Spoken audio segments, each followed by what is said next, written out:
তো বন্ধুরা দেখো কড়াইতে দিয়ে দিয়েছি তেল, তেলটা গরম হয়ে গেছে। এর মধ্যে দিয়ে দেবো একটু নুন, দেখো নুন আর হলুদ দিয়ে দিয়েছি। এইটা দিয়ে এবার মাছগুলো দিয়ে ভেজে নেব। দেখো পটপট করে ফাটছে।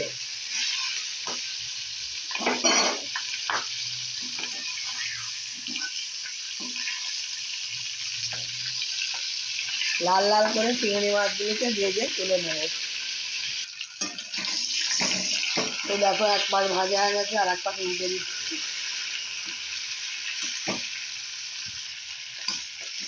দেখো এক পাশ ভাজা হয়ে গেছে, আর এক পাশ উল্টে দিলাম, লাল লাল করে ভেজে তুলে নেব। আর একটু হবে। তো দেখো বন্ধুরা এই কটা ভেজে তুলে নিয়েছি, আর এই যে ভাজা হচ্ছে বসিয়ে দিয়েছি। তো দেখো বন্ধুরা চিংড়ি মাছগুলোকে লাল লাল করে ভেজে তুলে নিয়েছি। এই যে এখন এর পাগুলোকে ভাজছি। পাগুলোকে একটু লাল লাল করে ভেজে তুলে নেবো নুন হলুদ দিয়ে।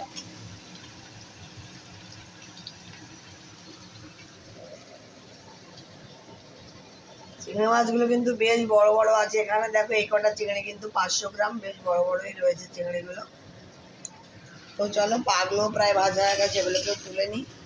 তো দেখো বন্ধুরা চিংড়ি মাছের মালাইকারি বানানোর জন্য আমি কিন্তু সর্ষে বা দিয়ে নারকেল দিয়ে মালাইকারিটা করছি না। আমি পেঁয়াজ, রসুন, আদা, জিরে আর টমেটো একসঙ্গে পেস্ট করে নিয়েছি। এইটা দিয়ে রান্নাটা আমি করব। যেটা আমি নারকেল আর সর্ষে দিয়ে করে থাকি ওটা তো আলাদা রেসিপি, তোমাদের সাথে আগেই শেয়ার করেছি। তো এখানে কিন্তু নারকেল আর সর্ষে দিয়ে আমি করছি না।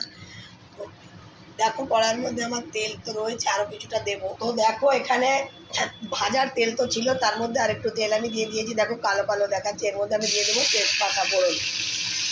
অন্য কোনো ফোড়ন কিন্তু আমি দেবো না। তেজপাতা ফোড়ন দিয়ে আমি এই যে মশলাটা পেস্ট করে রেখেছি এই মশলাটা দিয়ে দেবো। তো দেখো এই মশলাটা দিয়ে আমি ভালো করে এখন কষিয়ে দেবো। এর মধ্যে নুন, হলুদ, লঙ্কা গুঁড়ো দিয়ে দেবো। তো দেখো এর মধ্যে দিয়ে দিলাম 1 চামচি, ঠিক না 1/2 চামচির একটু বেশি হলুদ গুঁড়ো। আর দিয়ে দিলাম লঙ্কা গুঁড়ো, অল্পই দিলাম যেহেতু বাচ্চা কাচ্চা খাবে। ঝাল তোমরা নিজেদের মতো করে দেবে। তো লঙ্কা গুঁড়ো আর হলুদ গুঁড়ো দিয়ে দিয়েছি। এখন দিয়ে দেবো পরিমাণ মতো লবণ। তো দেখো 1 চামচি মতো লবণ দিয়ে দিলাম। লবণটাও তোমরা পরিমাণ অনুযায়ী দেবে। লবণ দিয়ে দিলাম পরিমাণ মতো। এবার আমি মশলাটাকে খুব ভালো করে কষিয়ে নেব। এই চিংড়ির মালাইকারিটা রান্না করতে কিন্তু খুব একটা বেশি টাইম লাগে না। চলো মশলাটা আমার ভালো করে কষা হয়ে গেলে তেলটা ছেড়ে দেবে। তো দেখো বন্ধুরা আমার মশলাটা কিন্তু কষানো হয়ে গেছিলো। আমি চিংড়ি মাছটা ঢেলে দিয়েছি, ক্যামেরাটা অফ ছিল। এই দেখো মশলাটা কষানো হয়ে গেছে, তেল ছেড়ে দিয়েছি। তারপরে কিন্তু আমি চিংড়ি মাছটা দিয়ে দিয়েছি। চিংড়ি মাছটা দিয়ে তার সাথে একটু মশলাটা ভালো করে কষিয়ে নিচ্ছি। এরপরে দিয়ে দেবো পরিমাণ মতো জল। একদম মশলাটা কষিয়ে তেলটা ছেড়ে দিয়েছি। এবার জল দিয়ে দেবো। চিংড়ি মাছটা দিয়ে আর একটু কষিয়ে নিচ্ছি।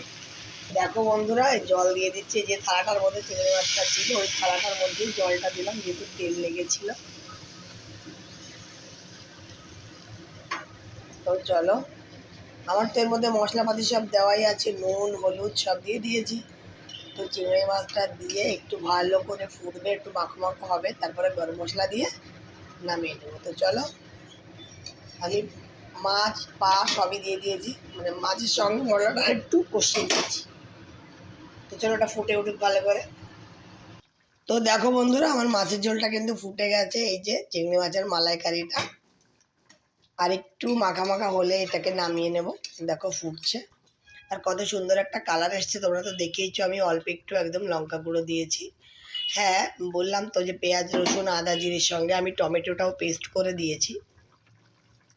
তো আর একটু শুকালেই গরম মশলা দিয়ে নামিয়ে নেব। তো দেখো বন্ধুরা আমার চিংড়ি মাছ কিন্তু হয়ে গেছে। এখন আমি সানরাইজের গরম মশলা দিয়ে চিংড়ি মাছটা নামিয়ে নেব। তো দেখো আমি গ্যাসটাকে অফ করে দিচ্ছি। আমি নুন ঝাল একদম চেক করে নিয়েছি। গ্যাসটাকে অফ করে দিয়ে এই যে সানরাইজের শাহি গরম মশলা গুঁড়ো এখন আমি দিয়ে দেবো।